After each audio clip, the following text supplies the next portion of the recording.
ఇక తెలంగాణలో సంచలనం రేపిన ఫోన్ ట్యాపింగ్ కేసులో ఒక అప్డేట్ చూస్తున్నాం. దానికి సంబంధించిన బ్రేకింగ్ ఇది. ఆ కేసు విషయంలో బెయిల్ మంజూరు చేయాలని హైకోర్టును ఆశ్రయించారు ఎస్ఐబి మాజీ చీఫ్ ప్రభాకర్ రావు.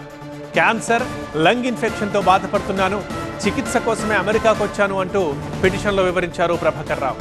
పారిపోయానంటూ తనపై ముద్ర వేయడం సరికాదు, ఎక్కడికి పారిపోలేదు అంటూ స్పష్టం చేశారు. ఫోన్ ట్యాపింగ్ కేసులో గత ఏడాది ఏప్రిల్లో తనను నిందితుడిగా చేర్చారు, కానీ మార్చి 11నే అమెరికాకు వచ్చానంటున్నారు. పోలీసులు తన ఇంట్లో తనిఖీ చేసినా ఒక్క ఆధారం కూడా దొరకలేదు. నిందితుల కన్ఫెషన్ స్టేట్మెంట్లు తప్ప తనకు వ్యతిరేకంగా ఒక్క ఎవిడెన్స్ కూడా లేదంటున్నారు ప్రభాకర్ రావు. ఇప్పటికే పలుమార్లు దర్యాప్తు అధికారుల్ని సంప్రదించాను, కాంటాక్ట్ డీటెయిల్స్ ఇచ్చినా విచారించలేదంటున్నారు ప్రభాకర్ రావు. పోలీసులు గతేడాది ఛార్జ్షీట్ దాఖలు చేశారు, ఇంకా విచారించడానికి ఏముందని అంటున్నారు. తన ప్రతి పని చూసే ఎస్ఐబి పోస్టింగ్ ఇచ్చారు, కానీ కులం పరంగా కాదు అని అంటున్నారు. తనకు అసాంఘిక శక్తుల నుంచి థ్రెట్ ఉందని గత ప్రభుత్వంలోనే భద్రత పెంచారని ప్రభాకర్ రావు చెబుతున్నారు. ఇక బ్యూరో చీఫ్ విజయ్ ఫోన్ లైన్లో ఉన్నారు. విజయ్, ఇంకా ఏమన్నారు ప్రభాకర్ రావు?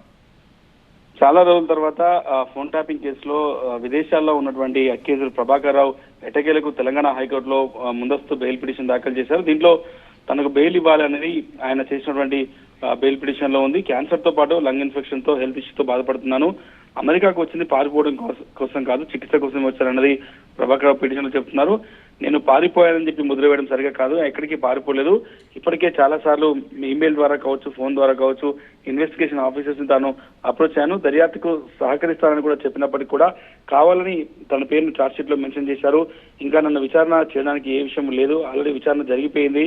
గత ప్రభుత్వంలో నాకు అనేక సాంఘిక శక్తుల నుంచి థ్రెట్ ఉందని చెప్పి గవర్నమెంట్ తనకు పూర్తి స్థాయిలో భద్రత పెంచింది. ఎక్కడ కూడా నేను పొలిటికల్ గా ఎవరి ఫోన్లు ట్యాప్ చేయలేదు. కేవలం రాష్ట్రానికి సంబంధించినటువంటి యాంటీ ఎక్స్ట్రీమిజం కావచ్చు, తీవ్రవాద సంబంధిత వ్యవహారాలనే తాను ఫోన్ ట్యాపింగ్ వ్యవహారం జరిగింది తప్ప ఎక్కడ కూడా పొలిటికల్ గా చేయలేదన్నది ప్రభాకర్ పిటిషన్ లో మెన్షన్ చేశారు. అయితే ఈ పిటిషన్ పైన విచారణ సోమవారం హైకోర్టులో జరగనుంది.